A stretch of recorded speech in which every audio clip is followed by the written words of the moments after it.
नमस्ते, भारत एक्सप्रेस देख रहे हैं आप। आपके साथ मैं हूं रोहित पोखरियाल। हरियाणा विधानसभा चुनाव में प्रचार ने अभी तक पूरी तरह गर्मी भी नहीं पकड़ी, लय नहीं पकड़ी, लेकिन बड़ी पार्टियों की लिस्ट जारी होते ही बगावत की चिंगारी ज्वालामुखी का स्वरूप ले चुकी है।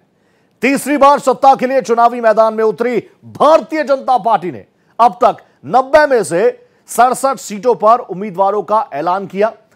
यह पहली सूची थी जब 67 सीटों के उम्मीदवारों का ऐलान किया, और उसके बाद भारतीय जनता पार्टी ने दूसरी लिस्ट का भी ऐलान कर दिया है जिसमें 21 नाम है।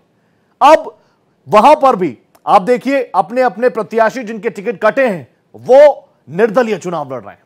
कांग्रेस ने अब तक 2 लिस्टों के जरिए 41 उम्मीदवार मैदान में उतार दिए हैं। कांग्रेस को भी 5 सीटों पर 9 नेताओं के विरोध का सामना करना पड़ रहा है। टिकट नहीं मिलने से नाराज कई नेताओं ने या तो दूसरी पार्टियों का दामन थाम लिया है या फिर निर्दलीय चुनाव लड़ने का ऐलान कर दिया है। उम्मीदवारों की लिस्ट जारी, बीजेपी कांग्रेस में बगावत भारी।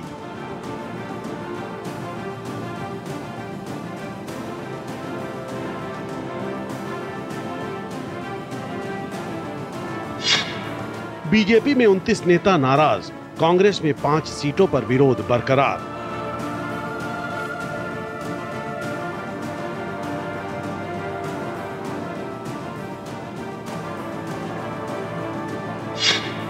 हरियाणा में नया रण, चुनाव के बीच बगावत की जंग।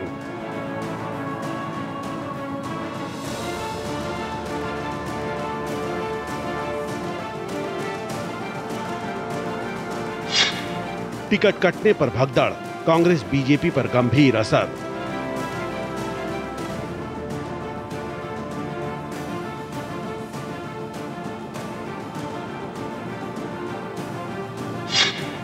बीजेपी ने जारी की लिस्ट, 67 में से 29 सीटों पर बगावत।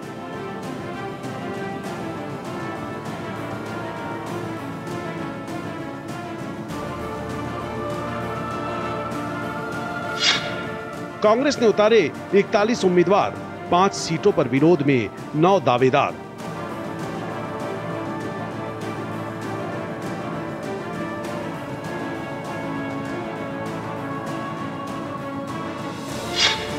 कपूर, नरवाल, राजेश जून, ब्रिजपाल, नाराज नेता चले अलग चाल।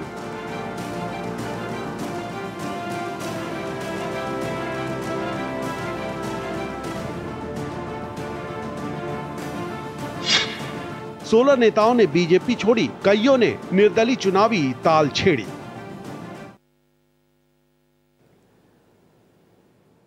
हरियाणा विधानसभा चुनाव के बीच बीजेपी में बगावत रुकने का नाम नहीं ले रही।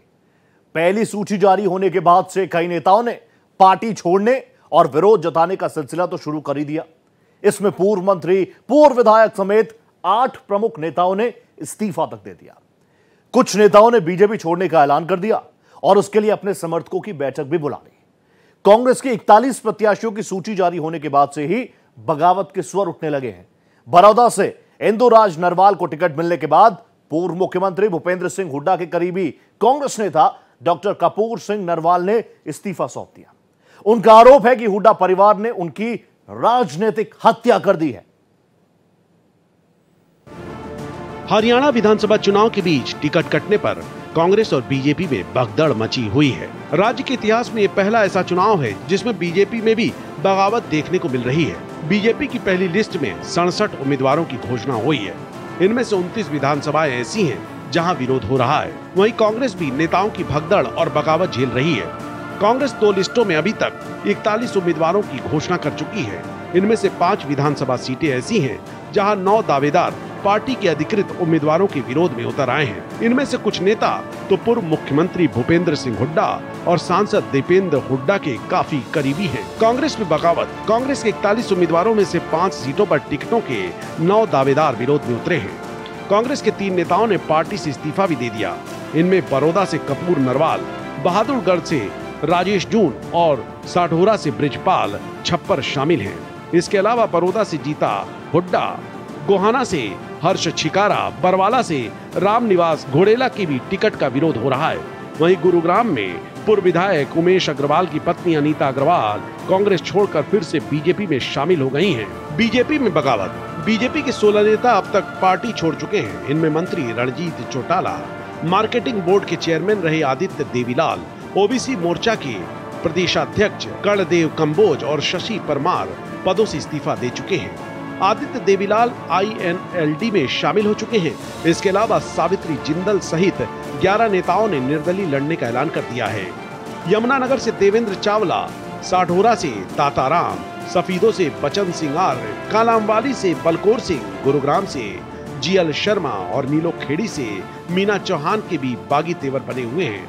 67 में से 29 सीटों पर टिकटों के 38 दावेदारों ने खुलकर विरोध किया है। दीपक डागर, कविता जैन, शशि परमार और बिशंबर वाल्मीकि जैसे नेता समर्थकों के सामने रोते तक नजर आए। हालांकि जिस तरह की बगावत हरियाणा में देखने को मिल रही है वह इसका सबूत है कि पार्टी राज्य में कमजोर हुई है। राजनीतिक जानकार मानते हैं कि हरियाणा में बीजेपी की हालत ज्यादा अच्छी नहीं है। अगर बागी नेताओं को ये यकीन होता है कि बीजेपी की लोकप्रियता राज्य में चरम पर है तो वह बयानबाजी न करते, जबकि पार्टी की स्थिति राज्य में मजबूत रहती तो टिकट न मिलने पर निर्दलीय उम्मीदवार भी नेतृत्व को भला बुरा नहीं कहते, क्योंकि उन्हें उम्मीद होती है कि चुनाव जीतने के बाद भी सरकार बनने पर वापसी की संभावनाएं हैं। हरियाणा में फिलहाल जिस तरह टिकट कटने पर पूर्व मंत्रियों, पूर्व विधायकों और अन्य नेताओं के रोने की तस्वीरें आ रही हैं, उससे यही लगता है कि कुछ दिनों बाद ये सभी बागी फिर से बीजेपी का ही रुख करेंगे। हरियाणा के सियासी जानकारों का कहना है कि अभी तक बीजेपी टक्कर में दिख रही थी, लेकिन जिस तरह की बगावत पार्टी के अंदर हो रही है वह सबूत है कि राज्य में पार्टी कमजोर हो रही है। बीजेपी की तरह हरियाणा कांग्रेस में भी भगदड़ के हालात बने हुए हैं। हालांकि कांग्रेस ने सभी सिटिंग विधायकों और दूसरे बड़े चेहरों को टिकट जरूर दिया है, लेकिन तीसरी लिस्ट में हालात काफी खराब होने वाले हैं। कांग्रेस में दावेदार पार्टी मुख्यालय तक पहुंच रहे हैं, जहां उन्होंने 2 से 3 बार दीपक बावरिया का भी घेराव कर दिया है। कांग्रेस प्रभारी बावरिया ने दूसरे दावेदारों को मनाने का काफी प्रयास किया है, लेकिन अभी भी कई दावेदारों के बागी तेवर बने हुए हैं। कांग्रेस ने पहली लिस्ट में जाटलैंड कहे जाने वाले रोहतक, झज्जर, सोनीपत के वोटरों को साधने की कोशिश की। झज्जर की 4 सीटों पर टिकट घोषित कर दिए हैं। पूर्व CM भूपेंद्र हुड्डा के गृह जिले रोहतक की 4 सीटों पर भी उम्मीदवार उतार दिए। सोनीपत में भी 5 सीटों पर टिकटों का ऐलान कर दिया है, जबकि 1 रोक ली गई है। मुस्लिम बाहुल्य नूह जिले की 3 सीटों पर कांग्रेस स्ट्रांग पोजीशन में है, इसलिए यहां की तीनों सीटों पर मुस्लिम चेहरों के तौर पर मौजूदा विधायकों को फिर से उतारा है। किरण चौधरी के बीजेपी में चले जाने के बाद कांग्रेस खासकर हुड्डा गुट के सामने पूर्व CM बंसीलाल के गढ़ रहे भिवानी को साधने का चैलेंज है। इसलिए कांग्रेस ने यहां बंसीलाल के पोते अनिरुद्ध चौधरी को टिकट दिया है। अनिरुद्ध रणबीर महिंद्रा के बेटे हैं। बांगर बेल्ट में आने वाली जिंद की उचाना सीट पर सर छोटू राम के नाती चौधरी बीरेंद्र सिंह के बेटे ब्रजेंद्र सिंह को टिकट दिया गया है। हिसार, सिरसा और फतेहाबाद की 14 सीटों पर कांग्रेस अभी सिर्फ 4 ही उम्मीदवार उतार पाई है। यह एरिया बीजेपी और इनेलो का गढ़ है, जिसे वह 2019 में भेद नहीं पाई थी। कैथल की सभी सीटें अभी होल्ड पर है। हमने फैसला लिया था कि इंडिपेंडेंट चुनाव लड़ेंगे, कांग्रेस ने टिकट नहीं दिया था। आज फिर वो स्थिति बनी कि भारतीय जनता पार्टी ने 3 महीने पहले ज्वाइन करा है, आज टिकट नहीं तो एक फैसला लेना पड़ रहा है। ये सारा हमारा परिवार है। क्यों देवीलाल ने एक बात सिखाई थी कि जिंदगी में जब भी लड़ाई लड़ो हथियार नहीं डालना चाहिए, या तो जीत के हो या मर के हो, लड़ाई लड़नी चाहिए। आप सब लोगों पे इतना भरोसा है, मैं सबकी आवाज सुन के एक एक को देख के बोल रहे हो, उससे ज्यादा मैं चेहरे से देख रहा हूं। और मैं आज एक निर्णय ले रहा हूं, अनाउंस कर रहा हूं कि मैं मंत्रिमंडल से इस्तीफा दे रहा हूं। मेरा इस्तीफा चला। मुझे टिकट नहीं दिया तो फिर MLA तो चुनाव बीजेपी लड़ना ही नहीं। तो आखिर इखलाक कहता है, आदमी के अंदर की आत्मा कहती है कि तुम जब MLA नहीं, तुझे टिकट नहीं, तो फिर मैं वजीर क्यों रहूं। मैं मेरा इस्तीफा भेज दिया, मेरा सरकार से इस्तीफा। कांग्रेस ज्वाइन करूं क्योंकि मुझे लगता है कि सनातन की बात करने वाला एक ही दल ना हो, हर दल से सनातन की बात हो, हर किसी की मदद करने के लिए हर दल से बात हो। और इसीलिए मन में इच्छा हुई कि हम कांग्रेस ज्वाइन करें। और भाजपा से हमारा कोई ऐसा मतभेद या मनभेद नहीं है। कुछ लोग कह रहे हैं टिकट नहीं मिला पंचकुला से, तो इसलिए कांग्रेस ज्वाइन कर रहे हैं, ऐसा कुछ भी नहीं है। और टिकट अगर चाहिए होती तो मैं कुछ लोगों से बात करता और ले आता, कोई बड़ी बात नहीं है टिकट मेरे लिए। लेकिन मेरा विचार जो है, मेरी मित्रता है सबसे। मैंने कभी नहीं कहा कि भाजपा को वोट दो, हमने यही कहा कि जो राम मंदिर के लिए काम करे, जो सनातन के लिए काम करे, उसका साथ दो। और उसके लिए अगर हमें कहीं पर भी बैठ के हम उस काम को कर सकते हैं। इस इलाके के अंदर संघर्ष किया, लोगों को जोड़ा, काम किए, लेकिन जो उम्मीद थी लोगों को कि इस दफ़ा भारतीय जनता पार्टी टिकट देगी और हम चुनाव लड़ेंगे, मैं समझता हूँ कि बहुत बड़ा उन्होंने ऐन मौके पे धोखा किया और कहीं ना कहीं इस चीज़ को डिरेल करने की कोशिश की गई कि किसी तरीके से डिक्लेरेशन ना हो और चुनाव ना लड़ पाए। लेकिन हर व्यक्ति की एक जन भावना थी कि हमें चुनाव लड़ना चाहिए और मजबूत होके जीतने के लिए लड़ना चाहिए, केवल लड़ने के लिए नहीं। निसंदेह आज हम ऐसे उम्मीदवार के लिए खड़े होकर वोट नहीं मांग सकते, क्योंकि ये भारतीय जनता पार्टी का सिद्धांत है कि व्यक्ति व्यक्ति से बड़ी पार्टी और पार्टी से बड़ा राष्ट्र है। और जो सिद्धांत है, पार्टी के सिद्धांत है कि चरित्र की राजनीति करनी है हमें, तो निसंदेह ऐसे व्यक्ति के लिए हम वोट नहीं मांग सकते। बीजेपी में बगावत और इस्तीफों के बीच मान मनोबल का दौर भी तेज है।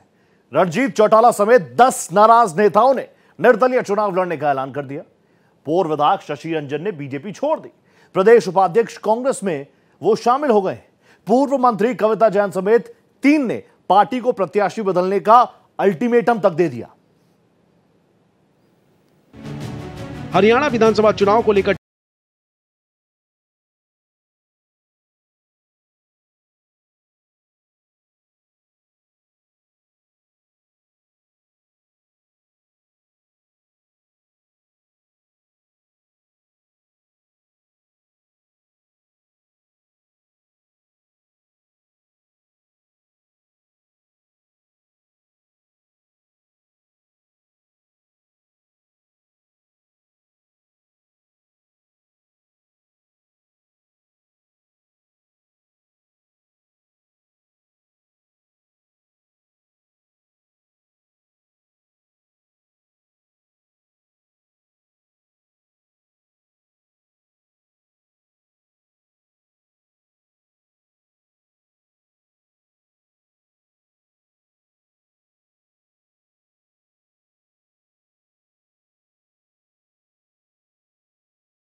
सम्मति से निर्णय हुआ कि शशि रंजन परमार तोशाम विधानसभा सीट से निर्दलीय प्रत्याशी के तौर पर चुनाव लड़ेंगे।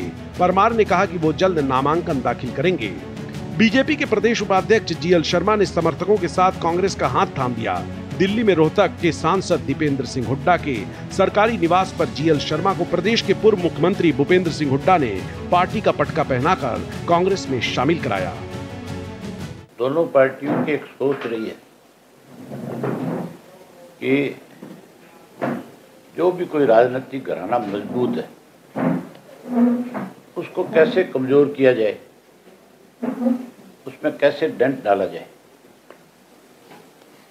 ये नई बात नहीं, ये पुराना चलता है। कांग्रेस पार्टी ने सबसे पहले चौधरी रणजीत सिंह को हमारे से अलग करके चौधरी देवीलाल की ताकत को कमजोर करने का एक प्रयास किया। वो कामयाब नहीं हो पाए। उसके बाद आदित्य को बीजेपी ने अपने साथ लगाया और फिर हमारे परिवार को तोड़ने का एक प्रयास हुआ। उसके बाद इंडियन नेशनल लोकदल पार्टी जो एक बड़ी ताकत बनकर के आ रही थी 2019 में, उसको कैसे कमजोर किया जाए, इसके लिए अजय सिंह को पार्टी से अलग कर दिया। मैंने लगातार 10 साल तक पार्टी की बड़ी निष्ठा से सेवा की है। चाहे जो भी जिम्मेदारी पार्टी ने मेरे ऊपर लगाई है, मैंने उसे बखूबी निभाने का प्रयास किया। जनता का सहयोग, एक आशीर्वाद लगातार बन के मेरे ऊपर निकल कर आया है और मेरा मन 2 दिन से आहत है, परेशान है और इसमें समर्थक भी और यहाँ के लोग भी मुझसे हर माध्यम से संपर्क साधे हुए हैं और वो मेरे साथ जुड़कर चलना चाहते हैं। तो मैं ये निर्णय अपनी करनाल की इस जनता पर छोड़ती हूँ, जहाँ मैं शादी कर आई थी, एक बहू के तौर पर आई थी और इनके प्रेम प्यार ने मुझे बेटी बना दिया और बेटी बनकर इस परिवार में मैं इतना रच गई कि मुझे पता ही नहीं चला कि कहाँ मेरा धर्म का परिवार है और कहाँ मेरा कर्म का परिवार है। बीजेपी, कांग्रेस और जेजेपी में दर्जनों नेता टिकट नहीं मिलने की सूरत में आला कमान को वार्निंग दे रहे हैं। उम्मीद न देख कई नेताओं ने निर्दलीय चुनाव लड़ने का भी ऐलान कर दिया। अपने हक में वोट पाने के लिए जगह जगह पंचायतें हो रही हैं। कई उम्मीदवार गाड़ियों की लंबी लंबी रैलियां निकाल रहे हैं, शक्ति प्रदर्शन कर रहे हैं। लेकिन विधानसभा चुनाव के अंजाम में किसी एक बड़े दल को बहुमत नहीं मिलता है तो उस सूरत में निर्दलीय चुने गए विधायक सरकार बनाने में महत्वपूर्ण भूमिका निभा सकते हैं। कोसली में पूर्व मंत्री विक्रम ठेकेदार और रेवाड़ी में पूर्व जिला प्रमुख सतीश यादव और प्रशांत उर्फ सन्नी ने टिकट नहीं मिलने पर बीजेपी से अलग होकर निर्दलीय चुनाव लड़ने का ऐलान किया है। तीनों नेताओं ने अलग अलग पंचायतें की। तीनों ही नेताओं ने निर्दलीय चुनाव लड़ने का संकेत दिया। सतीश और प्रशांत ने जल्द नामांकन करने का ऐलान किया है। महामलके से टिकट न मिलने से नाराज बीजेपी कार्यकर्ता राधा अहलावत और उनके पति शमशेर खड़खड़ा ने बहलवा और खड़खड़ा गाँव में पंचायत की। पंचायत में शमशेर खड़खड़ा ने कहा कि अगर पंचायत कहेगी तो वो चुनाव लड़ेंगे। अब राधा अहलावत जल्द निर्णय लेंगी कि वे विधानसभा चुनाव लड़ेंगी या नहीं। वहीं बेरी विधानसभा से टिकट न मिलने से नाराज बीजेपी नेता अमित अहलावत ने गांव डीगल की पुरानी गौशाला में अहलावत खाप और हल्के के 36 बिरादरी की पंचायत में निर्दलीय चुनाव लड़ने का ऐलान किया। वो जल्द नामांकन करेंगे। नाराज अमित अहलावत बीजेपी किसान मोर्चा के जिला अध्यक्ष पद से इस्तीफा दे चुके हैं। खरगोदा विधानसभा से टिकट नहीं मिलने पर बीजेपी छोड़ने का ऐलान कर चुके प्रीतम खोखर ने समर्थकों संग बैठक की। प्रीतम ने कहा कि वो समर्थकों को बता देंगे कि किस पार्टी से टिकट लेकर चुनाव मैदान में उतरेंगे। खोखर ने ऐलान किया कि वो जल्द नामांकन करेंगे। कयास लगाए जा रहे हैं कि वो इन दोनों का दामन थाम सकते हैं। कुरुक्षेत्र के पिहोवा में बीजेपी प्रत्याशी कमलजीत अजराना का विरोध जारी है। रामधारी शर्मा, गुरनाम मलिक, अशोक सिंगला, हरपाल चीका सहित बड़ी संख्या में कार्यकर्ता मुख्यमंत्री नायब सैनी से मिले और प्रत्याशी बदलने की मांग की। विरोध में उतरे कार्यकर्ताओं ने पार्टी नेतृत्व को अल्टीमेटम दिया है, अन्यथा सामूहिक इस्तीफा देने की बात कही। वहीं कुरुक्षेत्र के थानेसर में बीजेपी विधायक राज्य मंत्री सुभाष सुधा को टिकट दिए जाने से नाराज जय भगवान शर्मा डीडी ने समर्थकों की होने वाली बैठक 2 दिनों के लिए टाल दी है। उन्हें अब भी पार्टी की ओर से उम्मीदें हैं। इसराना से दावेदार बीजेपी के पूर्व प्रदेश सचिव सत्यवान शेरा और उनकी पत्नी जिला परिषद की पूर्व वाइस चेयरपर्सन ने भालसी गांव स्थित आवास पर बैठक की। दोनों कार्यकर्ताओं के बीच भावुक हो गए। सत्यवान शेरा ने पार्टी को अल्टीमेटम दिया है। वहीं पानीपत शहरी विधानसभा सीट से बीजेपी नेता और पूर्व पार्षद लोकेश नांगरू निर्दलीय चुनाव लड़ने की तैयारी में हैं। समलखा विधानसभा क्षेत्र में बीजेपी नेता शशिकांत कौशिक ने पैतृक गांव चुलकाना में बैठक की। उन्होंने बीजेपी न छोड़ने की बात कही और ग्रामीणों से उनके बारे में फैसला लेने की अपील की। कांग्रेस में भी विरोध और बैठकों का दौर जारी रहा। गोहना में छोटूराम चौक स्थित अपने निवास पर डॉक्टर कपूर सिंह नरवाल ने कार्यकर्ताओं की बैठक बुलाई और बातचीत की। उन्होंने कहा अगर उन्हें बीजेपी से टिकट मिलता है तो वे चुनाव लड़ेंगे। इसी प्रकार कुरुक्षेत्र के शाहाबाद विधानसभा क्षेत्र से कांग्रेस प्रत्याशी रामकरण काला का विरोध जारी है। वहीं पानीपत के समलखा में कांग्रेस और पूर्व विधायक भरत सिंह छोक्कर भी नाराज चल रहे हैं। पूर्व सीपीएस रामकिशन फौजी को टिकट दिलाने के लिए बवानी खेड़ा के सैकड़ों समर्थकों ने पूर्व सीएम भूपेंद्र सिंह हुड्डा के आवास के बाहर प्रदर्शन किया और हंगामा काटा। समर्थक स्थानीय नेता को टिकट देने की मांग कर रहे थे। इस दौरान लोगों ने बाहरी नेता बर्दाश्त नहीं होने के नारे भी लगाए। हाथों में तख्ती लिए समर्थकों ने फौजी को टिकट देने की मांग रखी। वहीं हुड्डा के आवास से लेकर कांग्रेस मुख्यालय तक पैदल मार्च भी निकाला। यहाँ पर कांग्रेस ने टिकट घोषित नहीं की, लेकिन उनको आशंका है कि यहाँ पर प्रदीप नरवाल को टिकट दिया जा रहा है। बाहरी होने का आरोप लगाकर पहले से ही यहाँ पर नरवाल का विरोध हो रहा है। जेजेपी के प्रदेश सचिव संजीव तंवर ने पार्टी के राष्ट्रीय अध्यक्ष डॉक्टर अजय सिंह चौटाला को अपना त्याग पत्र भेज दिया है। राष्ट्रीय उपाध्यक्ष कंवर सिंह यादव कलवाड़ी ने राजनीति से संन्यास की भी घोषणा कर दी। महिला सेल की पूर्व प्रदेश उपाध्यक्ष ने भी पार्टी से इस्तीफा दे दिया है। वही पार्टी की महिला प्रकोष्ठ की पूर्व प्रदेश उपाध्यक्ष सुलोचना ढिल्लो ने जेजेपी का साथ छोड़ दिया। उन्होंने कहा कि पहले जेजेपी 36 बिरादरी की पार्टी थी, अब पार्टी चौधरी देवीलाल की नीतियों पर नहीं चलते हुए कार्यकर्ताओं की अनदेखी कर रही है। हमें दुख इस बात का नहीं है कि पार्टी ने हमारे साथ क्या किया, हमें दुख इस बात का है कि हम पार्टी के समर्पित सिपाही की तरह से हम पिछले 50 साल से हम काम कर रहे हैं। हमें दुख इस बात का है कि संगठन अगर हमें कहता चुनाव हारने के बाद कि कविता राजीव अगला चुनाव हम आपको नहीं लड़वाएंगे, केवल संगठन का काम आपको करना है, तो हम संगठन के आदेश की भी पालना करते। लेकिन पिछले 5 साल लगातार पार्टी ने हर काम हमारे से कराया, हर काम हमारे से कराया। चाहे तिरंगा यात्रा करनी हो, चाहे हमारी बूथों की बैठक करनी हो, चाहे मंडलों की बैठक करनी हो, कोई भी कार्य पार्टी का आता हो, भव्य शोभा यात्रा निकालनी हो, हमने संगठन के लोगों से पूछा कि ये रैली हमें करनी है कि नहीं करनी। तब भी उन्होंने हमें ये संकेत नहीं दिया कि हम आपको टिकट नहीं देंगे। अभी भी मैं एक सेवा करने का मौका और चाहती हूँ, मुझे एक सेवा करने का मौका मिले जिससे कि मैं अपने लोगों की सेवा कर सकूँ। और ये वैसे भी मेरा लास्ट चुनाव है।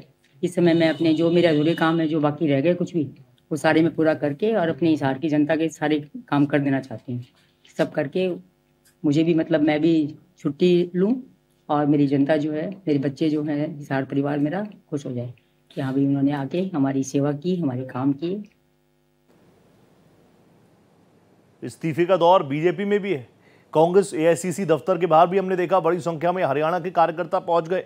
कहा बाहरी हमें लोग नहीं चाहिए, पैराशूट लैंडिंग नहीं चाहिए, उनको टिकट दो जिन्होंने काम किया। कहीं ना कहीं ये भी एक बड़ा चैलेंज है कि किसी भी तरीके से विरोध के सुर चुनाव से पहले हर एक दल थाम ले। कितनी कामयाब होगी देखने वाली बात होगी। इसी के साथ हमारी इस खास पेशकश में फिलहाल इतना ही। दीजिए इजाजत, नमस्कार।